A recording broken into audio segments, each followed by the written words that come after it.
అనుదిన నిత్య జీవపు మాటలు. దేవుని నామానికి మహిమ కలుగునుగాక. దేవుని వాక్యాన్ని చదువుకుందాము. నా ప్రియ సహోదరులారా, మీరీ సంగతి ఎరుగుదురు గనుక ప్రతి మనుషుడు వినుటకు వేగిరపడువాడును, మాటలాడుటకు నిదానించువాడును, కోపించుటకు నిదానించువాడనే ఉండవలను.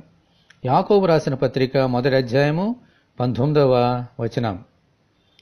దేవుని పోలికలోను దేవుని స్వరూపంలోనూ ప్రథమ ఫలముగా ఉన్న మనము మాటలలో, క్రియలలో, తలంపులలో కూడా దేవుని బిడ్డలకు తగినట్లుగా ఈ లోకంలో జీవించాలి.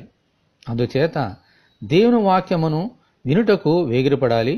ఎంత ఎక్కువగా ఆ వాక్యమును వింటే అంత ఎక్కువగా మన విశ్వాసము బలపడుతుంది. విస్తారమైన మాటలలో దోషముండక మానదని లేఖనము చెప్పినట్లు మనము మాటలు మాట్లాడేటప్పుడు నిదానించి కృపాసహితమైన మాటలే మాట్లాడాలి. కోపము వచ్చినప్పుడు దేవుని వాక్యమునకు భంగము కలుగుకున్నట్లు నిదానించుకోవాలి. సొలొమోను మహాజ్ఞాని ప్రసంగి గ్రంథంలో చెప్పినట్లు ముఖ్యముగా దేవుని మందిరములలో ఇటువంటి సుగుణములు కలిగి ఉండాలి.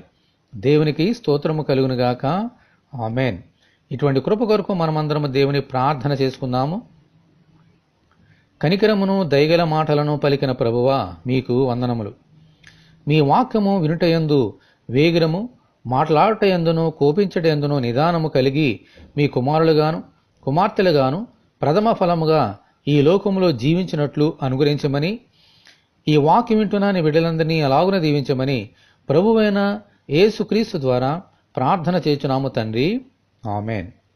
తండ్రి అయిన దేవుని నుండి, మన ప్రభువైన క్రీస్తు యేసు నుండి కృపయు కనికరమును సమాధానమును మనకు కలుగునుగాక. ఆమేన్. పరిశుద్ధ దేవుని మందిరం.